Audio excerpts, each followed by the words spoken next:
سه‌شنبه 1 اسفند 1385. یه روز کاملا عادی توی شلوغی‌های خیابون‌های تهران. جلوتر از مامورهای مراقب کسی داره قدم میزنه که معروف‌ترین متهم اقتصادی برنامه‌ریزی شده ایرانه. شهرام جزایری. کسی که یه حکم سنگین 27 ساله براش بریده شده. اما الان به جای سلول‌های فوق امنیتی اوین با لباس شخصی و خیلی راحت داره وارد یه مجتمع مسکونی بزرگ با کلی ورودی و خروجی میشه. چرا اینجاست؟ اونم به بهونه شناسایی اموال. تحت الحفظ از زندان اومده بیرون. همه چیز کاملا آروم پیش میره. مامورا که بعد از ساعت‌ها گشتن توی شهر بهش اعتماد کردن، توی یه راهرو منتظر میمونن تا اون وارد یه اتاق بشه و برگرده. اما دقیقاً توی همین چند دقیقه طلایی جزایری یه مسیر جایگزین پیدا میکنه. درست مثل وقتایی که با دوستت میری یه پاساژ، اونو جلوی یه مغازه معطل میذاری و خودت خیلی بی سر و صدا از در پشتی میزنی بیرون. اینجا هم جزایری با استفاده از همون در دوم، بدون شکستن هیچ قفلی و بدون حتی یه شلیک، متواری میشه.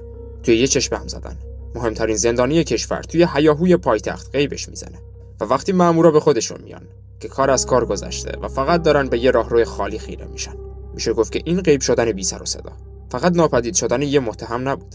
وقتی خبر به مقالات بالا مخابره شد، سیستم تازه فهمید که با چه آبروریزی بزرگی روبرو شده و این زلزله اداری قرار بود سر خیلی ها رو به باد بده.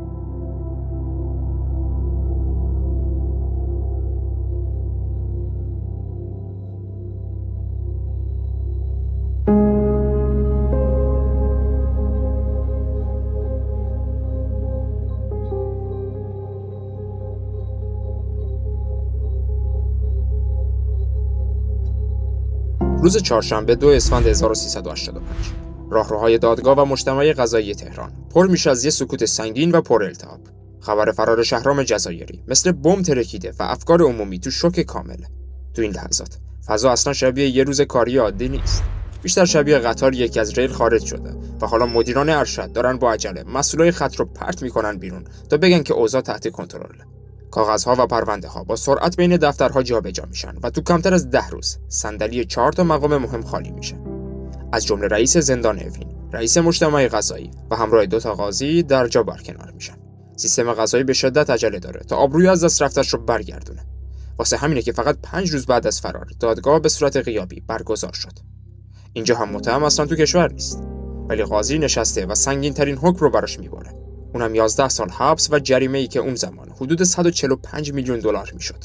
اما کاغذ حکم کسی رو دستگیر نمیکنه، چون کار دیگه از دست پلیس عادی خارج شده بود و حالا این پرونده روی میز بالاترین سطح امنیتی کشور یعنی وزارت اطلاعات قرار داشت. میشه گفت که سیستم امنیتی تمام قد وارد میدون شده بود تا تقاص این رسوایی رو بگیره. اما سوال ترسناکی بود، با وجود این همه نیروی امنیتی جزایری چطور مرز را دور زده بود؟ این پرونده حالا دست تشکیلات اطلاعاتی بود، ولی هیچکس توی ایران نمیدونست که این آدم دقیقاً کجای کره زمین داره نفس میکشه. آخر اسفند 1385 رد جزایری توی داخل ایران کاملا گم شده. شایعات مثل باد توی روزنامه‌ها میچرخید. یکی میگفت توی فرانکفورت، یکی قسم میخورد که توی دبی دیدتش. بعضیا هم میگفتن فرار کرده کانادا. اما روی میز مامورای وزارت اطلاعات معمای اصلی یه چیز دیگه‌ای بود. شهرام جزایری با اون چهره معروف چطوری از گیت‌های امنیتی رد شده بود؟ جواب ساده است، ولی یه کمی ترسناک. اون اسم خودش رو تو تهران جا گذاشته بود. بررسی‌ها نشون داده بود که هیچ ردی از اسم جزایری توی سیستم‌های خروجی نیست، چون اون با پاسپورت و اسناد کاملا جعلی از کشور خارج شده بود. واسه همینه که حتی کشور میزبان هم اصلا نمیدونست که به چه کسی اجازه ورود داده. پیدا کردن آدمی که با هویت جعلی فرار کرده درست مثل اینه که توی یه پارکینگ تاریک پر از ماشین‌های شبیه به هم دنبال ماشینی بگردی که کلاً پلاک نداره. تو میدونی ماشین مجرم اونجاست، اما هیچ شماره‌ای برای شناسایی و گیر انداختنش دستت نیست. حالا دیگه تاکتیک عوض شده بود. تیم امنیتی نباید دنبال کلمه شهرام جزایری میگشت. اونا باید دنبال یه اسم کاملا غریبه میگشتن که فقط عکس جزایری روش چسبیده بود. ردیابی مردی با نامی که اصلا وجود خارجی نداشت. تقریبا غیر ممکن به نظر میرسه. تا اینکه اطلاعات سفرهای منطقه فیلتر شد و نگاه تیم‌های رهگیری به سمت خلیج فارس چرخید.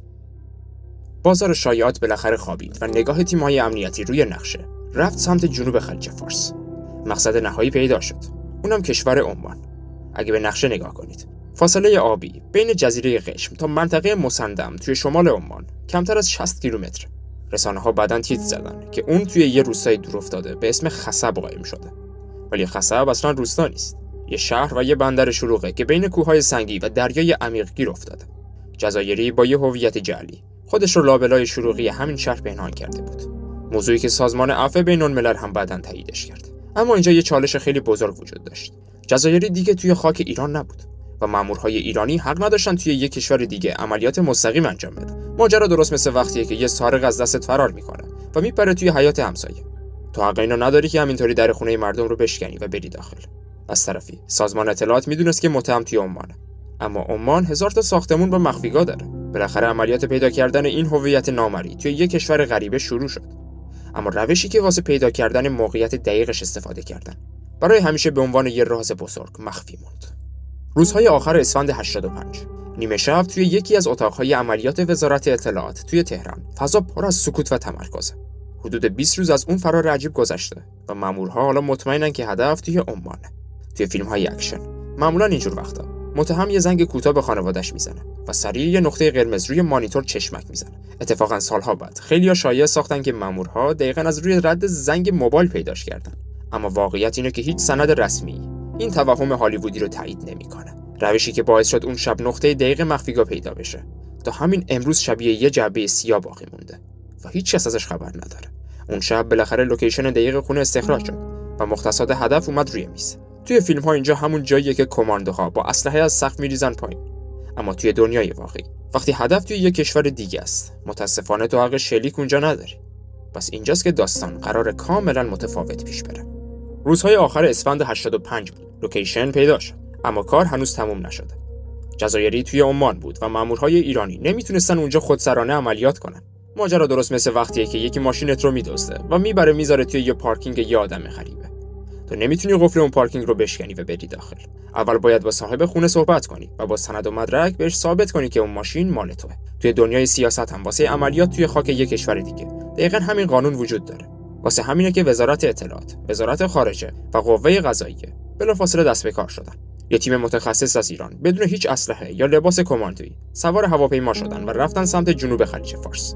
همون موقع هم شایعه شد که اینترپل این متهم رو گرفته، ولی مقامات خیلی زود اینو رد کردن. همه چیز داشت با ارتباط مستقیم بین ایران و عمان جلو میرفت. هدف تیم ایرانی هم این بود که اسناد رو بذاره روی میز فرمانده‌های پلیس عمان و ثابت کنه که اون مهمون تازه وارد با اون اسم جعلیش در واقع همون فراری معروف ایرانه.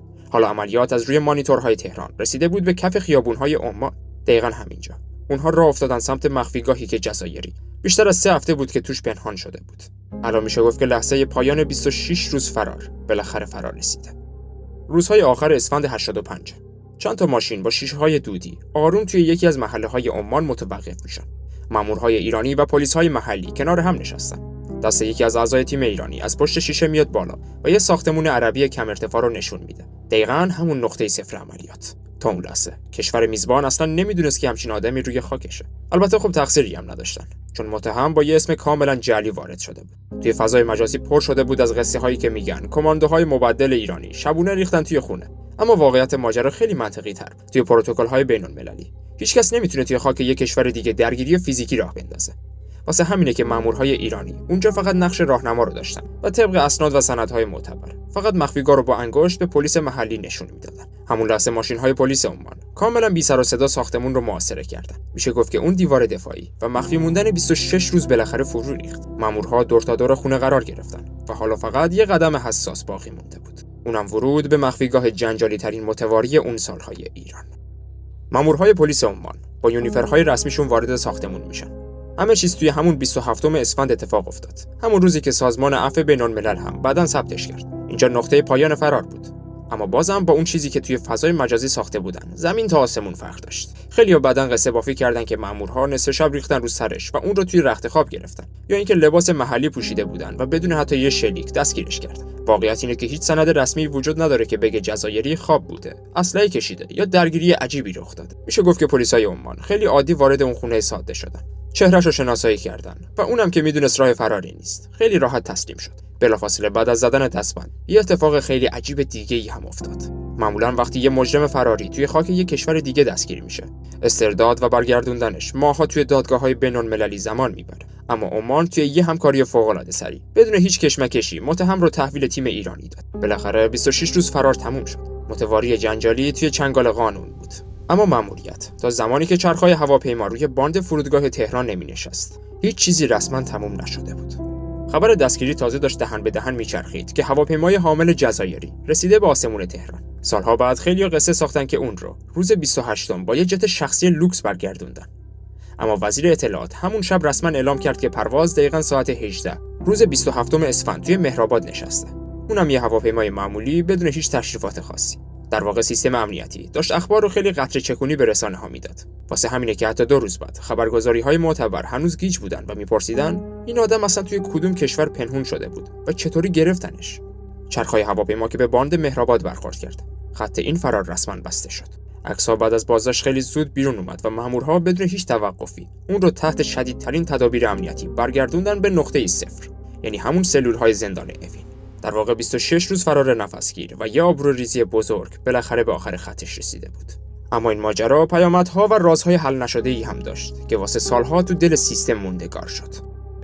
میدونستید که حکم سنگینی دریافت کردید شما که الان دارید با یک در واقع هیجانی از اون حکم تعریف میکنید؟ فرار کردنتون چی بود؟ توی رسانه ها گشتم ببینم یه جایی به فرار کردن جواب درستی دادین. بالاخره باعث شد که ما این فضا به وجود 13 سال در خدمت اسلام و مسلمین حبس بکشیم. بالاخره حکم بوده و طبیعیه که در یک سیستم قانونی وقتی محکوم میشید باید هم حکم رو بگذرونید. وقتی آبها از آسیاب افتاد و جزایری برگشت توی سلولش، دادگاه حکم نهایی رو برید. اونم 11 سال حبس علاوه بر اینکه حدود 145 میلیون دلار به عنوان جریمه و پس دادن پول هم باید پرداخت میکرد. اون دوران خیلی‌ها بهش میگفتن بزرگترین مفسد اقتصادی دهه 80. ولی واقعیت اینه که دهه‌ها بعد پرونده‌های چند میلیارد دلاری دیگه‌ای هم توی کشور رو شد که ارقام پرونده جزایری پیشش شبیه یه شوخی بود. در واقع جزایری سال 90 حبسش رو کشید و آزاد شد. مدیرهای مقصر برکنار شدن و تب و تاب این فرار 26 روزه هم خوابید. اما این پرونده یه یادگاری بزرگ واسه تاریخ گذاشت. یه معمای حل نشده که هنوز قفلش باز نشده. اسناد محرمانه وزارت اطلاعات هیچ وقت فاش نکردن که مخفیگاه اون دقیقاً چطوری پیدا شد. آیا یه آدم نفوذی اون رو لو داد یا یه تکنولوژی ردیابی ناشناخته آمارش رو گرفت؟ این جعبه سیاه برای همیشه بسته موند تا ثابت کنه که یه راز واقعی خیلی جذاب‌تر از افسانه‌های سینمایی. اگه دوست داری ماجراهای تاریخی رو بدون دروغ و دقیقاً همونطوری که اتفاق افتادن بشنوی، پس این ویدیو رو لایک کن تا ما با انرژی بیشتری به این مسیر ادامه بدیم. از اینکه تا آخرین ویدیو با من همراه بودین ازتون ممنونم و تا ویدیوی بعدی مراقب خودتون باشید و تا اون موقع بدرود.